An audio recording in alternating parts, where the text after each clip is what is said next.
Hello and welcome to today's Zanga African Metrics webinar. We are very excited to have you here. If you have any questions or comments or want to introduce yourself, please feel free to do so in the chat.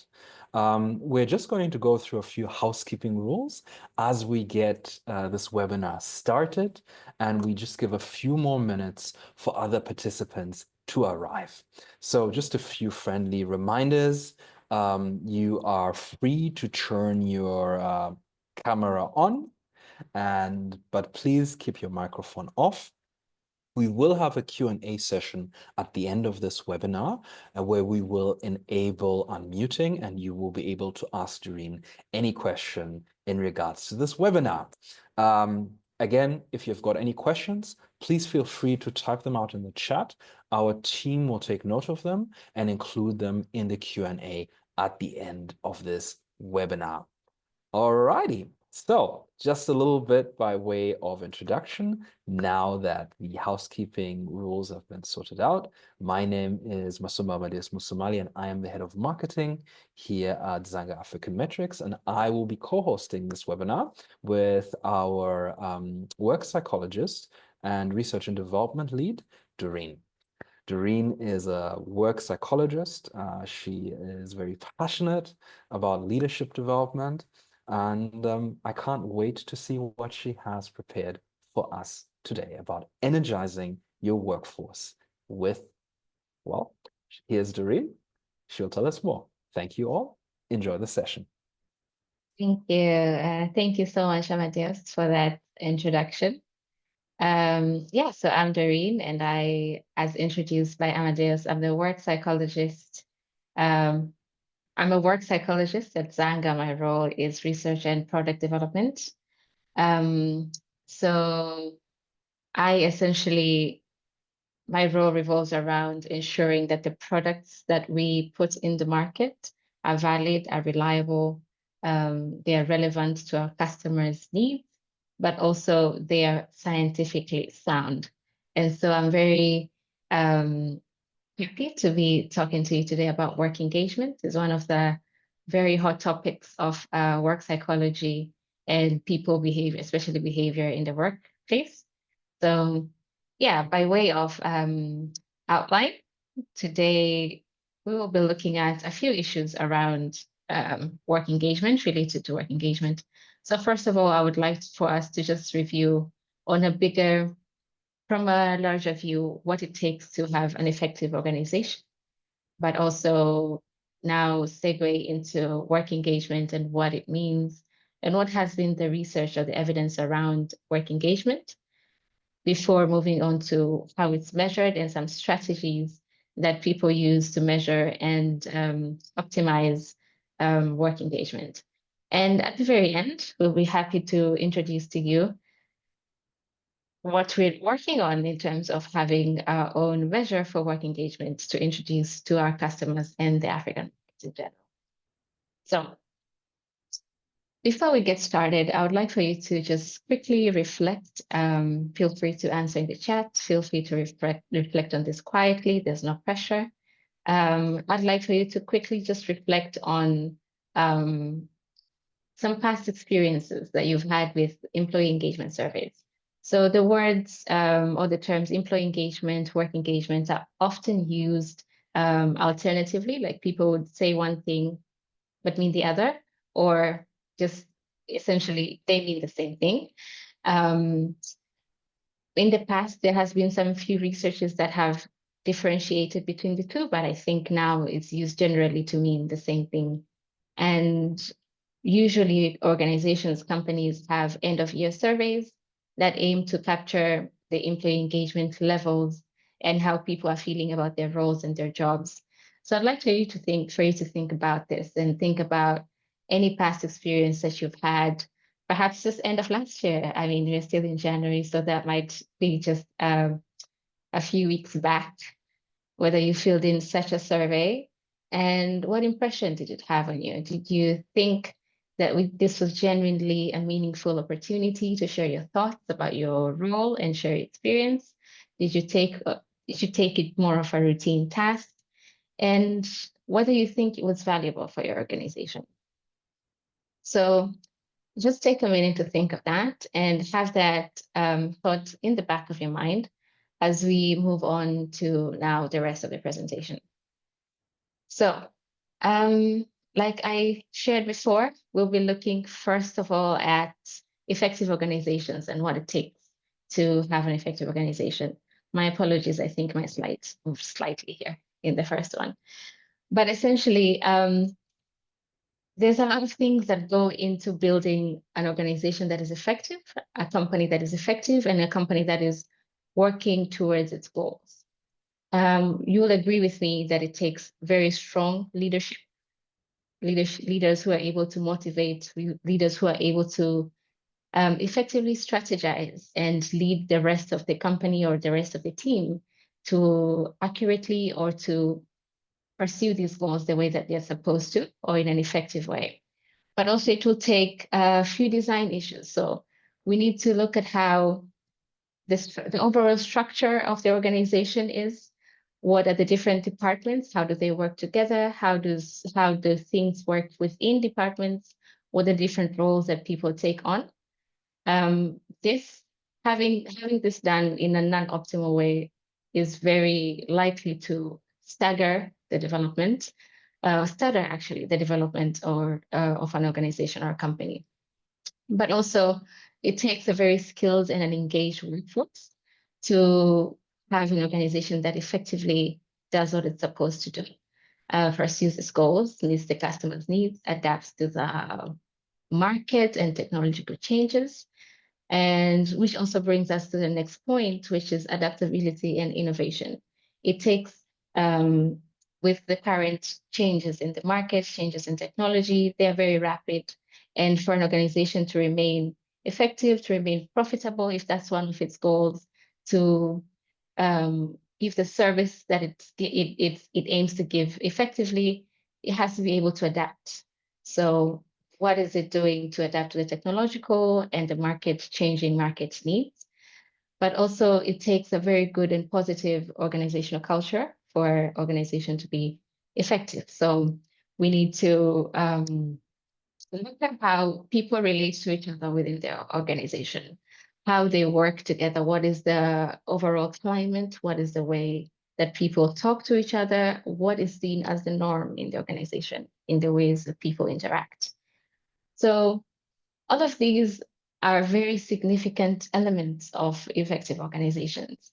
And today specifically, we're going to be looking now at the engaged workforce, which is hidden right here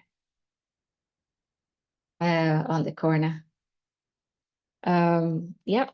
So we're going to be looking specifically at the skilled and engaged workforce and how that contributes to not only building the effectiveness of an organization, but also it contributes to the other elements here that we have discussed as important elements of an effective organization.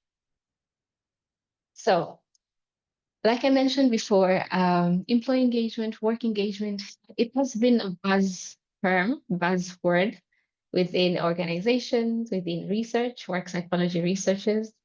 And it's been something that has captured the interest of both sides, that I mean organizations or practitioners and researchers for a very long time. And this is important to note, or this is something that's different, because usually there seems to be some sort of a divide between what the academics or the researchers are researching and what is actually happening in organizations. But this is a topic, that has captured the interest of both sides for a very long time now. And we have some conceptualizations of work engagement, employee engagement that go back as far as 1990, where psychologists were trying to capture this concept in defining it, in measuring it, and ensuring that organizations know how to now scientifically optimize this in the workplace. And it has been conceptualized in different ways. And maybe that is because, again, it has the interest of many people. And so a lot of people are trying to share what they think it means. And people have proposed that it's the opposite of burnout. So if somebody is on the other side of burnout, then they're engaged. Some people have seen it as a measure of employee well-being. So if somebody is happy, if somebody is satisfied, they look at it as engagement. But also some people have looked at it as a measure of performance and have concluded, or in their view, in their perspective, think that when a person or when an organization is performing well, then it implies that its employees are also engaged. But actually, the research proposal that is used extensively is one that refers to work engagement or employee engagement as the extent to which employees apply themselves to their work. So this is based on the notion or on the finding that people bring themselves or show up as themselves, I can say at varying levels every single day. So there are days where you're emotionally present, physically present, mentally present in your workplace, and that is when you're engaged. So there is a certain amount of energy, dedication, and absorption in the tasks that engaged employees show. And that is what we are referring to when we talk about engagement. And the distinction between this state of energy, dedication, and absorption with motivation is motivation can be very short-lived, although they are related, as in a person who's motivated could be engaged at that time, but engagement is more interested in looking at the long-term attitude that employees have towards their work. So on to now some numbers of what has been found in the market. So Gallup Global Report. Gallup is a company that does engagement surveys, worldwide engagement surveys. In 2024, so this is a report that came out in January 2025, which is this month. And they reported that an estimated $8.9 trillion is the cost to the economy due to low employee engagement. And this is a very significant part of the gross domestic product of the economy because it's actually 9% of the global economy. So this shows just how much we need to start paying attention, or if we are already, redouble our efforts in understanding employee engagement, in knowing what it means, how to optimize it, how to measure it, and what we can do to increase it in our organizations. Now, what exactly would an engaged workforce look like? So we've talked about the energy, we've talked about the dedication, we've talked about the absorption in tasks, but what it translates or what it looks like in a workplace is one, employees who are likely to report that they find their work meaningful and rewarding. So the nature of work, the nature of different jobs is that they are demanding. In any job you have, in any role you have, there are certain demands that you have to meet. There are certain things that you have to do.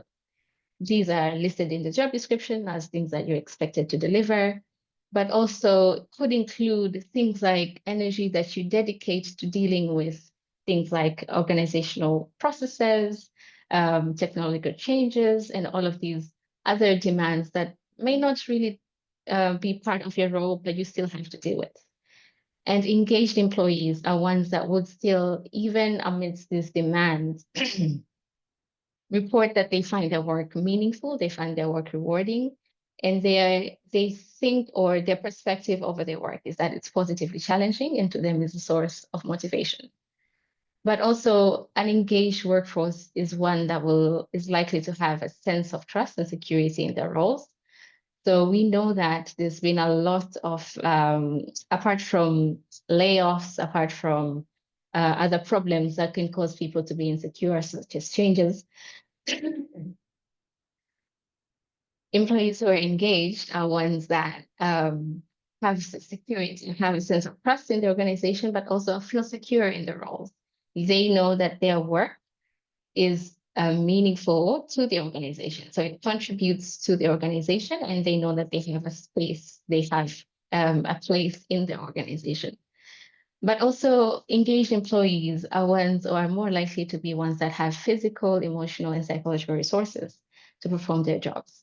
Now, some of these resources are resources that the organization provides, and some of these resources are personal resources that a person has. So for example, emotional psychological resources.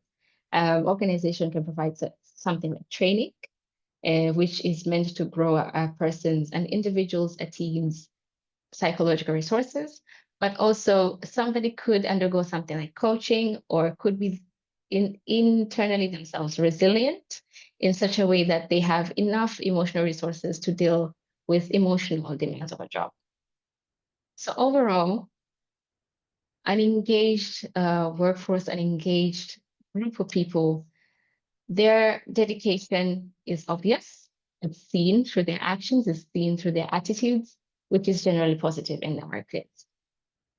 Now, moving on to more of what the research has found to be now the relationship between this attitudes that people have, the positivity, the dedication that people have, and other organizational dynamics or other organizational phenomena.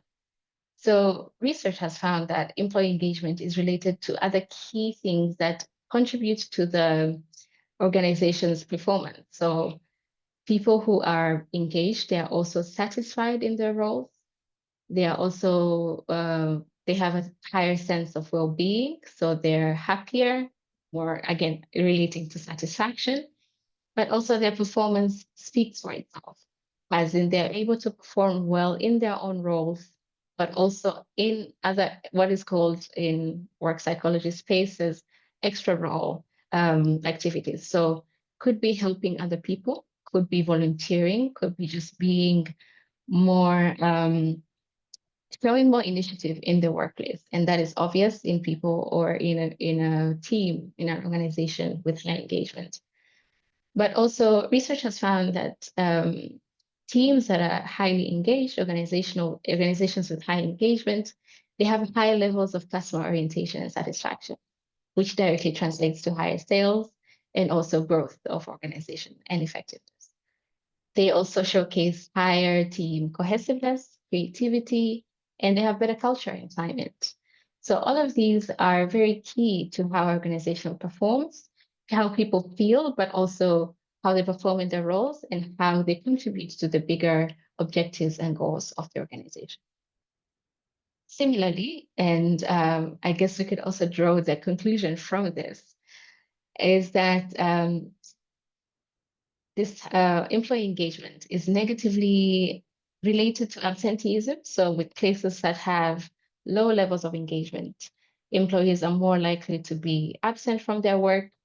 There's more likely to be more workplace injuries. And if you consider places that work or organizations that work in high risk situations, this is a very significant drawback of not having a good level of employee engagement. Also a lot of turnover intention. So in organizations that have lower levels of employee engagement, employees are more likely to have the intention to leave.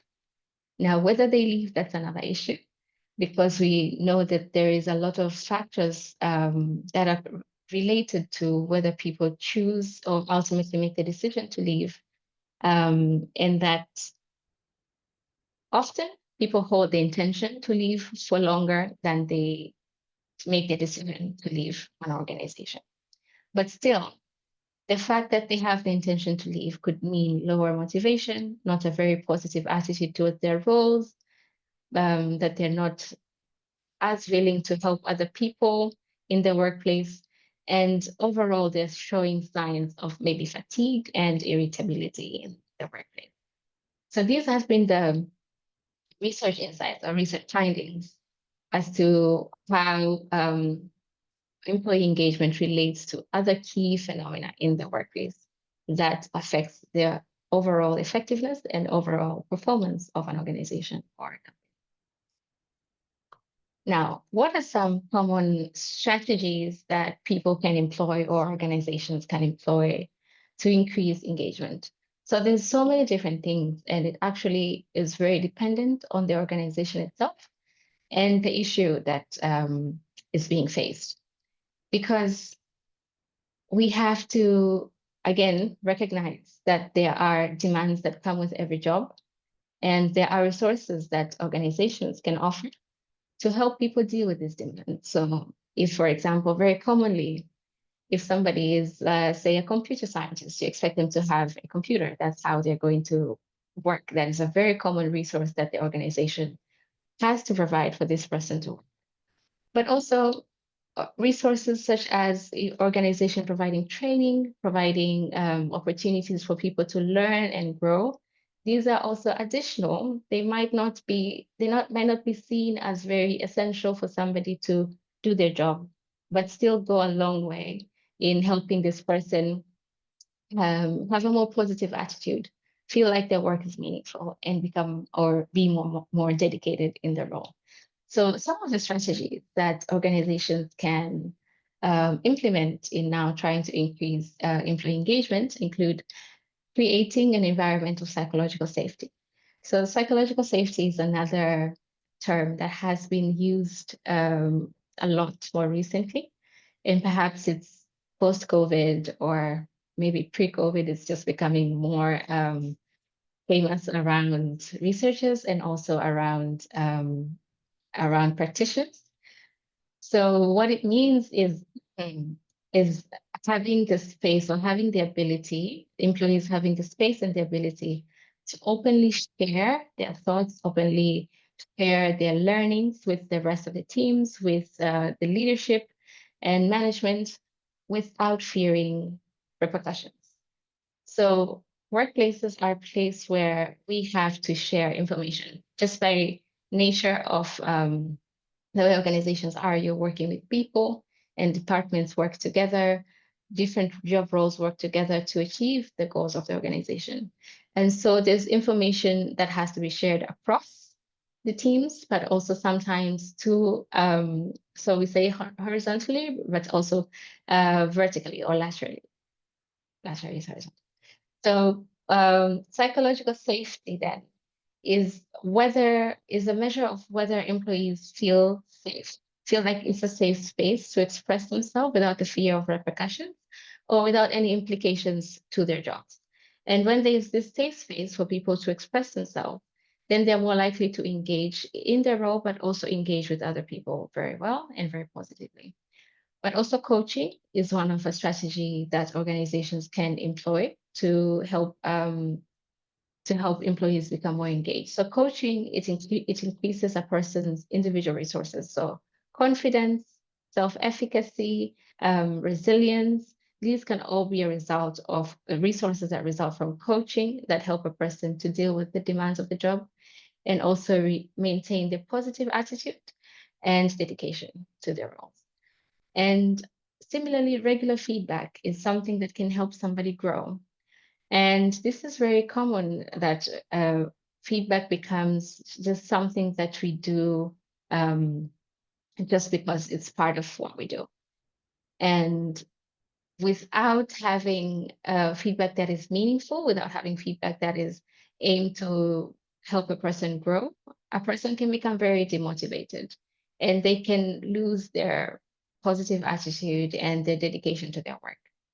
So we have to organizations can work on providing regular constructive feedback to employees to ensure that they are learning, but also they're growing in their roles. But also opportunities for role enrichment is something else that the organization can provide for their employees to make sure that they are engaged or to increase the engagement level. So one of the, this includes the role enrichment can include can mean different things for different people. So for some, it's opportunities to train.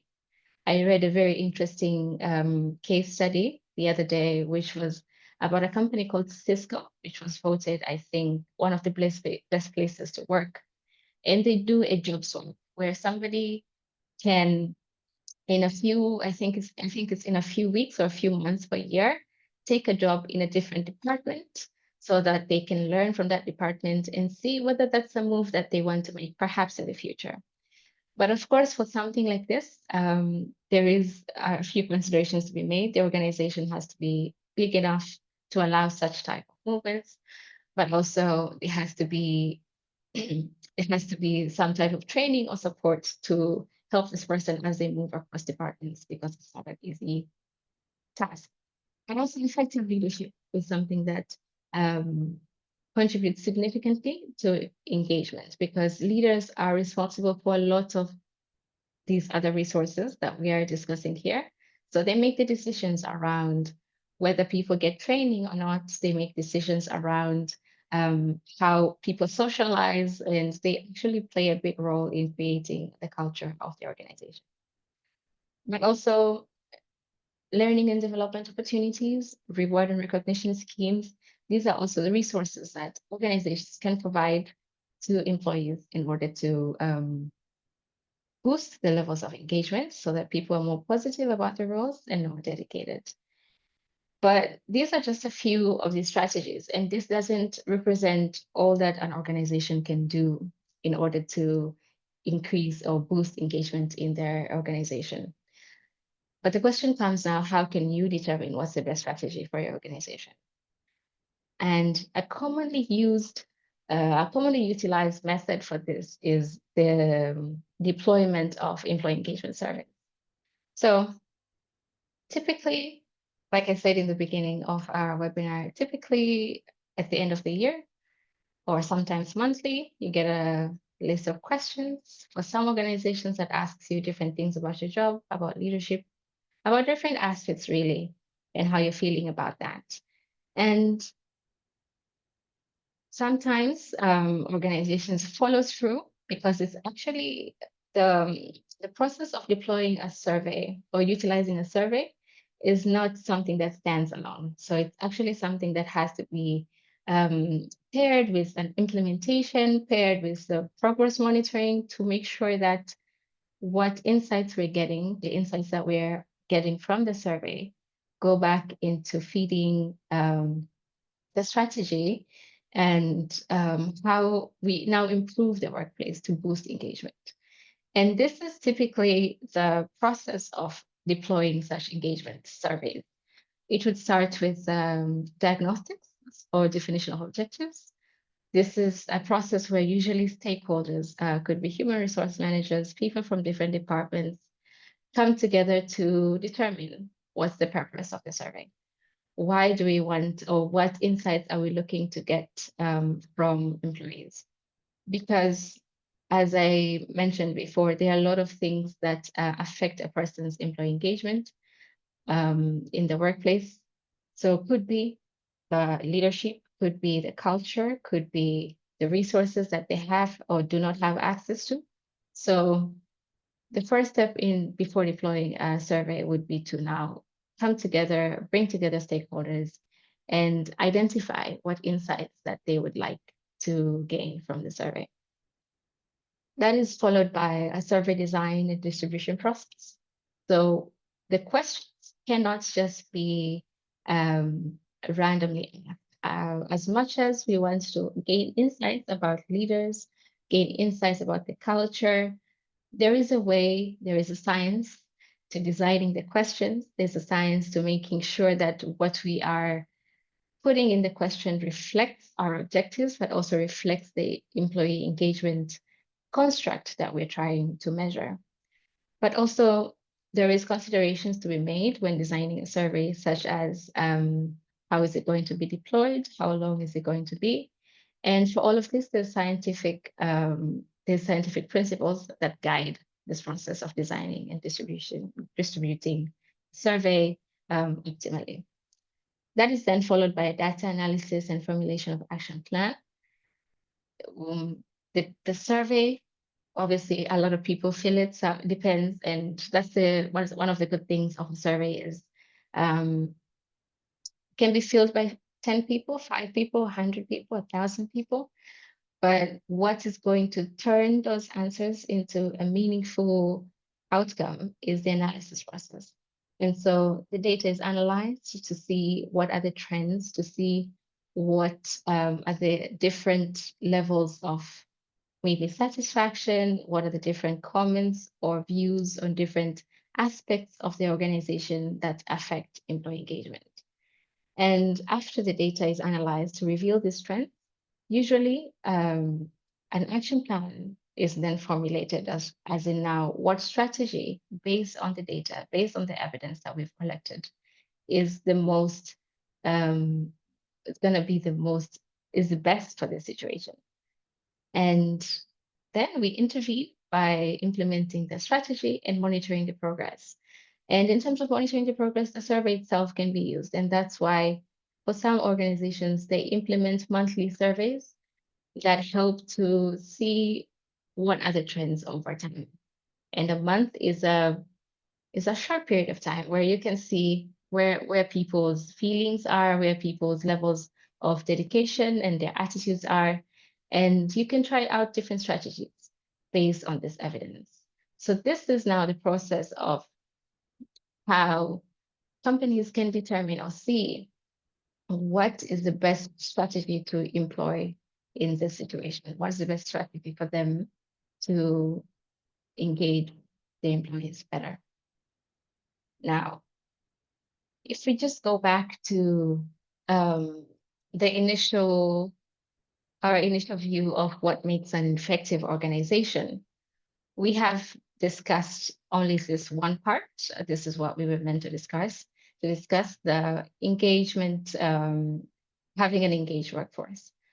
But through this discussion, I hope you can now see that this engagement or the skills, the engaged workforce does not operate by itself in making an effective organization. It, in fact, affects their adaptability and innovation. That is, when people are more engaged, they're more likely, like I said, to have cohesive teams, and they're more likely to be creative, which will help them to become more adaptable and innovative. But also, an engaged workforce is one that contributes to a positive organizational culture, because like we mentioned, research has shown that when people are more engaged, they're likely to go beyond their own roles and even help other people, offer support, volunteer for different roles, extra roles in their companies. And so creating a culture, forcing a culture of inclusivity, of collaboration with other employees in the organization. But also now the leadership. With leadership, we said leaders are they are very much in a position to influence the engagement by influencing the resources that the organization offers to different people, different employees to help them. And the organization design, also the engagement is really related to the way the organization is designed. Because one thing that people have to, let me take a step back. We mentioned how job demands are people who are engaged, they are likely to see job demands as challenging, positively challenging, and motivating.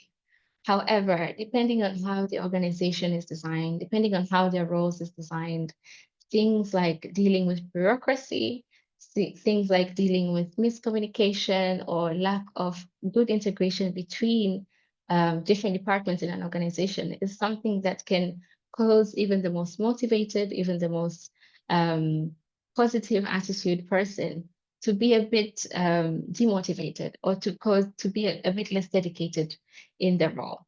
So the way organizations are designed really go a long way towards determining the resources, but also how people feel generally and how they're engaged with in their job roles. So I hope then this has helped you to see how employee engagement is key in itself, as in it has benefits to the organizations that we discussed, but also it interacts very closely with the rest of the elements of an effective organization. And it's not something that we can afford to ignore. If we want our businesses to grow, if we want our organizations to reach the goals that we aim to, then we have to see how we're going to invest, how we're going to boost in our own employees' engagement level. Now, what can Zanga offer you? So we are launching an employee engagement survey this quarter.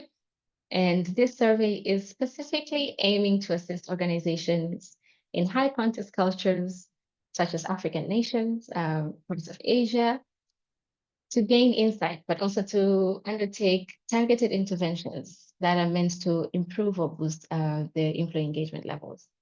So with high context cultures, are lots of unique dynamics that come with organizations in the African context that are different from Western context. And so perhaps purchasing a survey, purchasing a tool that will help you gain these insights in your workplace that is designed in the West might not capture some of the nuances, some of the very important values and cultural differences that organizations in Africa. And so our survey will be aiming specifically to capture those nuances and to give you strategies for relevant strategies for intervention on how you can boost your employee engagement level. And throughout, alongside with the survey, our team of experts, business psychologists and other service providers will guide your organization throughout the process. So from setting the objectives of why we're launching the survey to deploying a survey that is tailored to your organization, but also to the cultural context, analyzing the data and putting forward strategies, relevant strategies, and implementing it, and also monitoring the progress. So we'll be launching these services alongside with the survey. Stay tuned, and it's coming at the end of Q1. And we're very excited. Over to you, Amadia. Thank you very much, Doreen. That was a wonderful webinar. And we've actually already got a couple of questions that have been sent directly to me. If anybody has any questions, feel free to put them in the chat. We will also be allowing you to unmute shortly. And you'll be able to jump in and ask a question. We only ask that you put up your hand first, or just let us know so we can kind of organize and give everybody who wants to have a chance to ask a question, a chance to ask a question. So I'm gonna get it kicked off with a question that was sent to us, and then we'll take it to the audience. So we have a question here. So why is it generally not recommended for companies to design and implement their own surveys? You know, what are some of the potential challenges and I suppose biases that could arise if you do this yourself? Yeah, I think there are companies that do that for sure. But the reason why it's not highly recommended is there's a science to designing a survey. There's a science to measuring employee engagement, because what we're doing essentially with a survey, you aim to measure the construct. And there's a science to how the questions are designed. There's a science to how we capture the constructs that we aim to measure in that survey. And often what companies do is just put together a list of questions or a list of information that they want to get from the employees. And when you ignore the scientific basis of designing a survey and implementing and analyzing the data, it's very likely that you won't be able to analyze the data in a way that is meaningful. It's very likely that you might end up with more questions than answers because the design wasn't optimally done. But also, there are other concerns with companies designing their own surveys that could potentially jeopardize the quality of data that they get from the employees. So things like whether these surveys are really anonymous. I have seen a lot of memes about people sharing that they are just too scared to put their real thoughts or their real feedback on company surveys because they know they're not anonymous. And so when companies implement their own surveys, things like this happen. So people are less likely to share what they actually think because they are afraid of jeopardizing their jobs, but also the insights that the companies gain from these might not be meaningful because it wasn't optimally designed. So it's just better, I mean, unless they have a behavioral scientist, to have them design this survey or have Zanga design one for you. Indeed, indeed. I'm not a behavioral scientist and I don't play one on TV, so I won't even try. Thank you. If anybody on the call has any questions, feel free to step up. The floor is open. We still have some submitted questions, but we are here to take yours. Okay, so HP has shared something. I think it's more of a comment.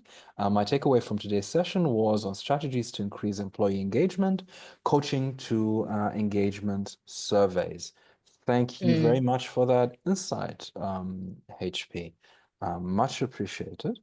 And thanks for taking the time to give us some feedback. We really appreciate that. Is there anybody who's got a question? Your mics are unmuted. You would be able to speak up. If you do ask a question, we also ask that if possible, you know, show us, start your video so we see who we are speaking with. Okay. Feel free to come in at any point. If not, then we'll continue with the questions that were already sent to us directly. And feel free to come in and ask any question you have about this. Okay, so since nobody has come forward to ask a question, I will read another question. Oh, okay. Adianju, thank you so much for joining. It's a pleasure to have you on the call with us. So Adianju says, what is the role of the line managers in driving strong engagement? Oh, very good question. Over to you, Doreen. Wow, thank you. This is a great question. And actually, Andrew, maybe you have read our minds, or maybe you have inside info, because next month we were going to discuss this in more depth. So how line managers can lead their team's engagement better. But I can give some of, I can give some insight on this as well. So as I discussed previously, the leaders are in control of a lot of resources, and they set up the overall culture and the interactions for their own teams. So with line managers, I'm sure that they are in control of some of the team's training opportunities. They're in control of how people socialize. So whether they make the space for people that report directly to them to collaborate across with each other. So hence get like social support and are able to learn from each other and foster that collaboration.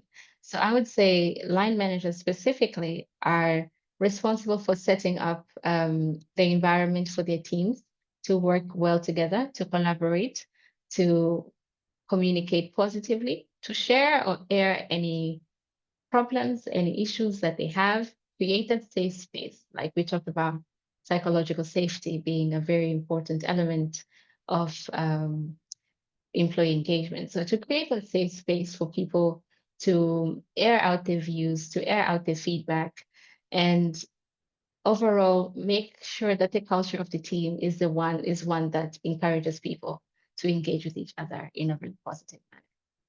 But again, we'll be talking more about this, and actually we'll be discussing a tool that line managers can implement with their teams in more depth in next month's webinar, February. So make sure you join us in February at the Andrew.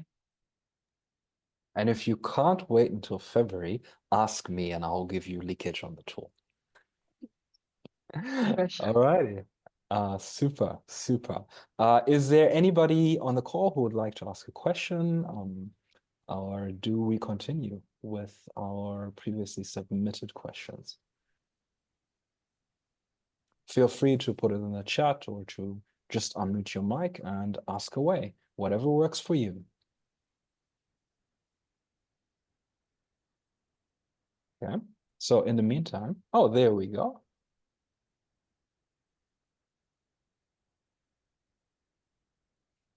And yes, Alejandro is one of our coaches. So Zanga certified coaches will receive more information about all our product launches in advance and before the public. We will ensure that you have all the information you need to support your coaching and your training practice, which is one of the benefits of becoming a Zanga certified facilitator and being accredited by us through the training course. Thank you so much. So I have a question. Why is it important to conduct employee surveys regularly. I Yeah. understand people do it like on a monthly or maybe even on an annual basis, And I'm curious about, does the frequency have any impact on the impact or on the effectiveness of the insights that are gathered? Oh, definitely. So the frequency or when we conduct the surveys on a regular basis, we're able to analyze the trends more closely, I would say. So levels of engagement are very likely to vary throughout a month, throughout a year, very likely between also, for example, if a company is big enough, if it has different departments, very likely as well, these different departments will be experiencing different levels of engagement at different times.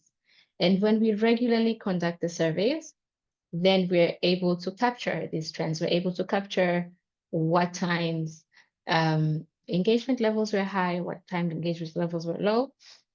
And what this tells us is perhaps there are other activities that the company, that the organization is undertaking that are affecting levels of engagement. So, for example, if there's a leadership change and you notice a subsequent change in engagement level that month or that year, could imply that there is something there to be done, whether the leadership has to be trained or the workplace has to be better prepared for the change in leadership. And other changes as well. Change is definitely one of the organizational changes is one of the very hectic times, or they can cause a lot of insecurity. They can cause a lot of people to question their roles. And so when we regularly do the surveys, we're able to draw these parallels. We're able to see what was happening this month and what was the corresponding level.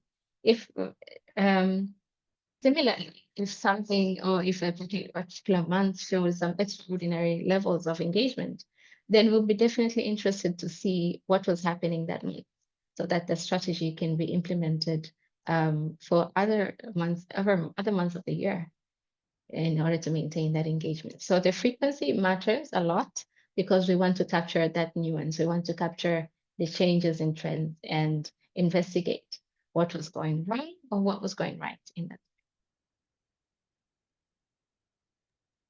Fantastic. Thank you so much for answering that.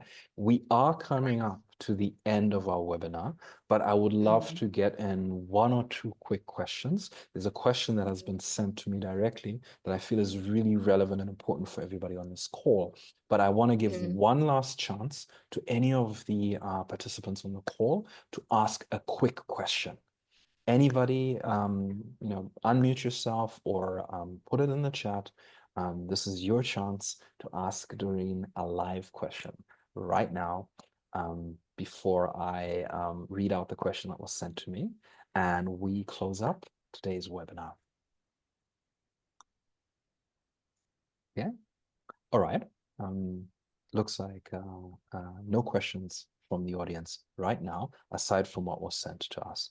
So just very quickly, this is really relevant, and this speaks to KPIs and also, at the end of the day, any sort of activity undertaken in an organization, in a business, has to be measurable because we're all accountable for reporting, for results, and for performance management. So we have a very good question here. And the question says that, well, you've looked at several strategies for enhancing employee engagement. Now, if an organization were to implement these strategies, to what extent can they expect to see a measurable improvement in engagement levels? I think that's a question that we'd all love to hear an answer to. Okay. If an organization was to implement these strategies, how likely are they going to see, how likely are they going to see the impact? Is that the question? Am I answering that correctly? Yes, you are. Yes, you are. Okay, perfect. So I did share a few strategies. However, these strategies are not representative of all that an organization can do in order to increase engagement in their organization. So there's many more. Hello, And Doreen. actually this, oh, am I on mute? No, you were frozen for a minute. Please go ahead. Oh, I apologize. Can you hear me now? Um, can you hear me now? Yes, we Yes, can. we can. Okay, sorry. Yeah, some strategies. Um, the strategy that an organization chooses to implement could be related to the engagement, the areas of engagement that are seen to be lacking or to be needing more attention. So if these strategies are blindly implemented, for example, you are very less likely to actually see an impact on the engagement levels because you haven't first measured. And so having a survey, a tool like a survey, can help you understand what the problem is, or what is going wrong, what is going right, um, how, or now come up with some evidence-based solutions or strategies of how are we going to address it, how are we choosing to address this problem, and then measuring it afterwards. So I would say it's a process that needs to be aligned from the beginning. If we just implement strategies blindly, we might see changes that we can misattribute to people being engaged, but actually that wasn't the case. Um, so we have to, our organizations really have to look at implementing the entire cycle of the survey so that they make sure that the insights that they get, the data that they get is relevant. And the data that they get now goes into informing the strategy, and the measurement measures how the strategy addressed the data or the problem that was observed in the first place. So the survey actually is a great tool for measuring what improvements they have been. And like I said previously, when you do it frequently, you can see the trend as you go. But an implementation of like a blind implementation of strategy is not likely to see a lot of positive improvements. Thank you very much, Doreen. Now, I'm going to be a little bit naughty because somebody in the 11th hour gave like an amazing question that Yeah. while everybody is giving us feedback with a feedback Mhm. form, and we're so grateful for you taking the time to do this, just real Yeah. quick, it'll just take a few minutes. We're going Sure. to have this one last 11th hour question. And this is Okay. now, how can leaders build a Yeah. more engagement friendly Mm. culture using the survey tools? Very good question. And I think this is Okay. important for anybody in leadership. So how can this particular Yeah. type of tool help me as a leader build a Oh, more engagement friendly culture? Because you mentioned a lot of employees, yeah. we've all seen the memes, right? About like, I will never tell my employer what I really think about my Yeah. workplace and about what's Yeah. going on. Like never, you know? Yeah. So Yeah. how can this tool actually help me as a leader do that? Like Yeah. get past that fear. So I think as a leader, there is I think as a leader, there are a few things that you can implement using the tool, but also outside of the tool. So I'll just start outside of the tool and say they can proactively create this culture that fosters collaboration. They can proactively create a culture where people are able to be open, to interact, to get the resources that they need for their jobs. And the surveys now can tell them whether what they are implementing is working. And the reason why I started with the proactively that leaders have to or can create this culture first is that when people get a survey about a leader who they know is open to feedback, about a leader who they know um, actually listens to their inputs and listens to what they have to say about the team and about their organization, they're more likely to give their honest feedback. And so the survey will be more meaningful and more valuable when leaders have already communicated and created this culture that people can do have the safe space to talk about how they feel, to talk about the challenges, talk about what they would like to see more in their jobs or what it would take for them to be more dedicated in their roles. And so with that, I would say leaders have to create first a culture, and then using the survey, they can get more meaningful, more valuable input from people, from the employees about what is working and what can be changed in the workplace. So I think that's how surveys can be useful to leaders. So it Thank depends you, on the Doreen. leader. Yeah. Definitely depends on the leader. Raymond says, Yeah. happy employees lead to healthier workplaces and contribute better to business growth. Why? Because employees who are satisfied with their workplace are employees who are also invested in the success of their organizations. Thank you very much for that insight, Raymond. I think that's very true. If you're happier, you're more Thank invested you, in the Raymond. success of your workplace, right? Because you like coming to work. You know, it's not something challenging. Right.